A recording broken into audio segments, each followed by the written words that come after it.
This morning is a good example. You know, he's a cab driver, and somehow I fancied like talking to him. You know, sometimes you're not in the mood, and I was really exhausted. In a way, I could have just slept in the back of the car, but he seemed like a really interesting guy.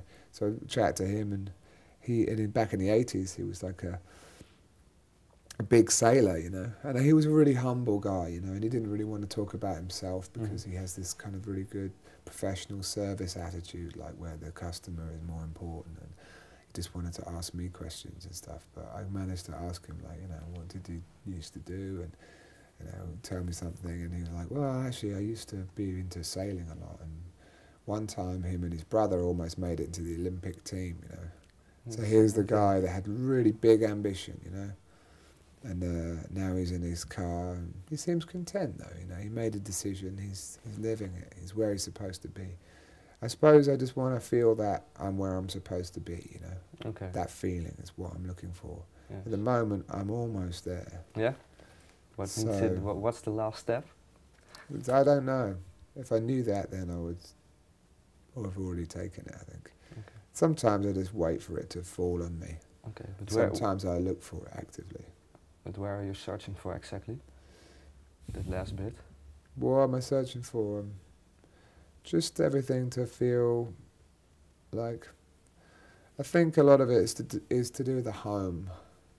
You know, I've got to that age now where I feel like I've been roaming a lot. You know, long time actually. Never really feeling like I've got any roots, and I think that can get really disturbing for you after a while, you know.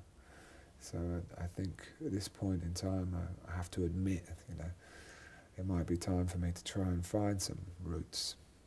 So I think until that day comes, I'm always going to feel a little bit, you know, the gypsy in me will always want to like roam around and see stuff and do stuff outside, but there's another part in me that's like angry with the gypsy, you know. So the gypsy and my homebody are having a little bit of an argument right now. Okay. I'm just watching. Just watching, yeah. Just watching them fight. Yeah. It's going, look, guys, work it out, all right? Yeah, you lived in Berlin, now you live in France, right?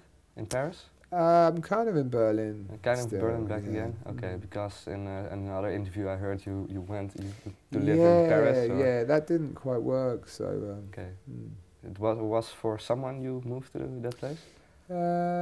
I mean, I moved, it was time to move, you know, so I moved. But it seems like I'm ready for something else. What do you mean about that? You moved because you moved? I just mean that. Okay, you don't want to talk about it? No. Okay, that's okay.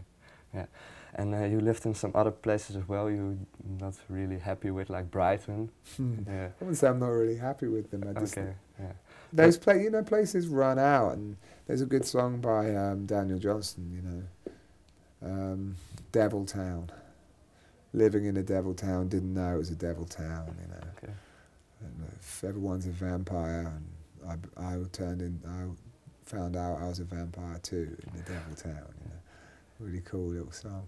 And it's kind of like that sometimes. When you live in a place too long, you start to see people as, like, you know, even people that you're really close with, they start to mutate or something, and you can't grow anymore, you know. And you need some space, or you need to change. So I think that's quite normal.